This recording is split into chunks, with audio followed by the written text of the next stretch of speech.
Mga kapuso, patay ang 67 anyos nga mangunguma nga ginkilala kay Jeffrey Rapista sang ginlabo sang upod man lang sini nga nagainom-inom nga si Rex Rapista, 50 anyos sa barangay Kipot, Haniway, Iloilo. Sunod sa kapulisan, nag-ako ang suspect nga naimpito bangod nga ginsumbang ini isang biktima kag wala makabalos. Magluwas diri nagsuyay man ang duha dala sang tuman nga kahulugbon. Dugang pa sang kapulisan alas 9 sang aga sang nag-umpisa inom ang duha tubtob gabi na.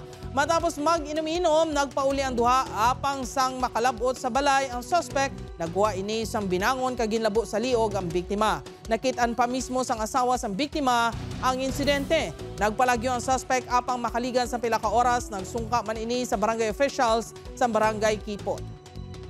Sang pag-naila, ako to kung mga tapo ang aligasyon nga sinumbang sa biktima. Kaya mo itong nagtugan sa kalumot sa biktima, mo itong mismo nila yun.